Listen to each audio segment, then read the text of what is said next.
This YouTube channel does not promote any violent, harmful, or illegal activities. All content provided by this channel is meant for an educational purpose only.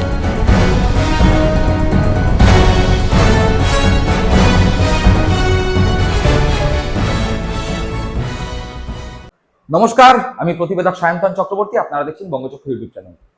Vote মেটার সঙ্গে সঙ্গেই 207টি আসনে BJP জয়ী, 80টি আসনে তৃণমূল কংগ্রেস জয়ী।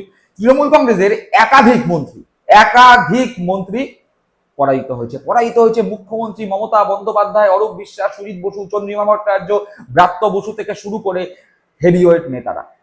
অভিযোগ আছে গণনা কেন্দ্রে কারচুপি হয়েছে, অভিযোগ আছে তৃণমূল কংগ্রেস প্রার্থীদের মেরে কেন্দ্র থেকে বের করে দেওয়া হয়েছে।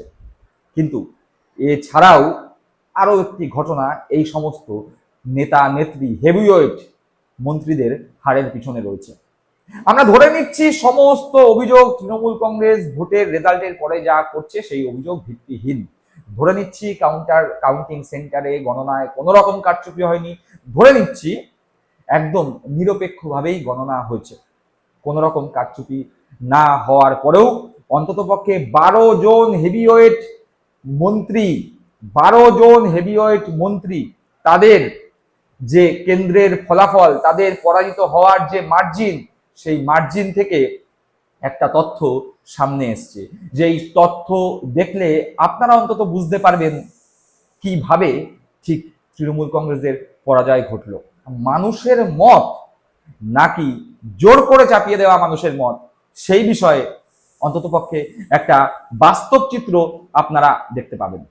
প্রথমেই যেই হেভিওয়েট নেতার নাম দেখাবো, সেই হেভিওয়েট নেতা বা নেত্রী প্রাক্তন মুখ্যমন্ত্রী মমতা বন্দ্যোপাধ্যায়। একবার দেখুন তথ্যটা, দেখাচ্ছি স্ক্রিনের সঙ্গে বলছিও। মমতা বন্দ্যোপাধ্যায় প্রাক্তন মুখ্যমন্ত্রী, কেন্দ্র ভবানীপুর, পরাজয়ের ব্যবধান 15,105, নাম বাতিল হয়েছে 51,022। অর্থাৎ 51,000 লোকের নাম ভবানীপুর কেন্দ্র থেকে বাদ গিয়েছে এবং 15,000 ভোটের ব্যবধানে মমতা বন্দ্যোপাধ্যায় পরাজিত হয়েছে। অর্থাৎ মোট ভোটের 3 ভাগের 1 ভাগ তার থেকেও কম ভোটে মমতা বন্দ্যোপাধ্যায় পরাজিত হয়েছে। ধরে নেওয়া যায় যে এই ভোট যদি থাকতো এবং এই ভোটের 30%, 40% ভোটে যদি মমতা বন্দ্যোপাধ্যায় পেতেন, সেক্ষেত্রে এই ফলাফল কিন্তু পাল্টে যেতে পারত। এরকম আরো 11 জন হেভিওয়েট মন্ত্রী আছে, আপনারা দেখুন, পরপর দেখাচ্ছি। স্নেহাশিস চক্রবর্তী প্রাক্তন পরিবহন মন্ত্রী, কেন্দ্র জাঙ্গিপাড়া, পরাজয়ের ব্যবধান মাত্র 862, নাম বাতিল হয়েছে কিন্তু 17,541। বুঝতে পারছেন, মাত্র 862 ভোটের ব্যবধানে জাঙ্গিপাড়া থেকে স্নেহাশিস চক্রবর্তী পরাজিত হয়েছেন, কিন্তু নাম বাতিল হয়েছিল এসআইআর এর ফলে এই কেন্দ্রের 17,541। এরপরে শশী পাজা, শ্যামপুকুরের বিধায়িকা, প্রাক্তন নারী, শিশু ও সমাজ কল্যাণ দপ্তরের মন্ত্রী, কেন্দ্র শ্যামপুকুর, পরাজয়ের ব্যবধান 14,633। এই কেন্দ্র থেকে নাম বাতিল হয়েছিল কিন্তু 46,000। অর্থাৎ পরাজয়ের ব্যবধানে প্রায় 3 গুণ নাম এই কেন্দ্র থেকে বাতিল হয়েছিল। বুঝতেই পারা যাচ্ছে যে ঠিক কি কারণে পরাজয় হয়েছে। তারপরে বঙ্কিমচন্দ্র হাজরা, প্রাক্তন সুন্দরবন উন্নয়ন মন্ত্রী, কেন্দ্র সাগর, পরাজয়ের ব্যবধান 7,881, নাম বাতিল হয়েছিল 12,142। এরপরে মলয় ঘটক, প্রাক্তন পূর্তমন্ত্রী, কেন্দ্র আসানসোল উত্তর, পরাজয়ের ব্যবধান 11,615, নাম বাতিল হয়েছিল 57,387। অর্থাৎ প্রায় 5 গুণেরও বেশি নাম এই পরাজয়ের ব্যবধানের থেকে বাতিল হয়েছিল এই বিধানসভা কেন্দ্রে, মলয় ঘটকের কেন্দ্রে।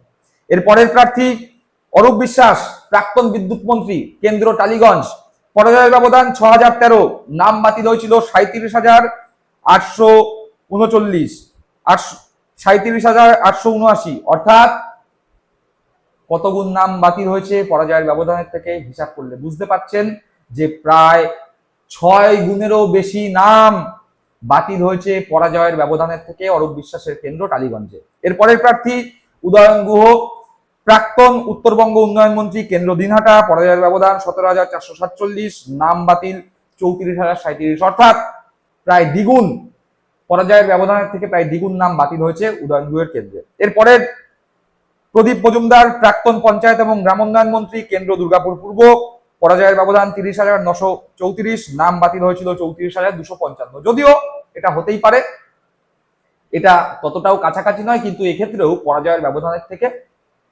এসআইআর এর ফলে নাম বাতিলের সংখ্যা বেশি।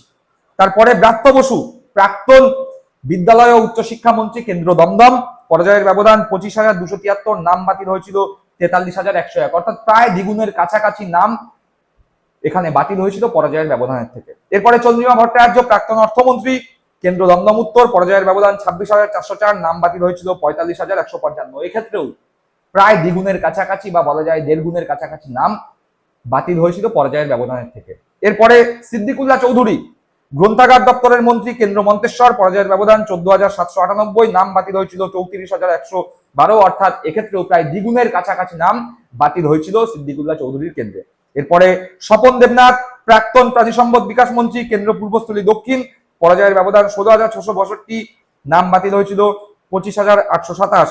এক্ষেত্রে নাম প্রায় 12,000-এরও বেশি নাম বাদ হয়েছে পরাজয়ের ব্যবধানের থেকে। অর্থাৎ সুপ্রিম কোর্টে যখন এসআইআর সংক্রান্ত মামলা চলছিল তখন একটি ইন্টারেস্টিং ফ্যাক্ট বা তথ্য সামনে এসেছিল, এবং সেই সুপ্রিম কোর্টে যে মামলা মোকদ্দমা চলছিল সেই আলোচনায় একটা কথা এসেছিল যে এসআইআর এর ফলে যে নাম বাদ যাচ্ছে সেই নাম যদি পরাজয়ের ব্যবধানের থেকে বেশি হয়, যেই সংখ্যক মানুষের নাম বাদ যাচ্ছে সেই সংখ্যক মানুষের নাম যদি পরাজয়ের ব্যবধানের থেকে বেশি হয় তাহলে তো সেটা অত্যন্ত চিন্তার বিষয়।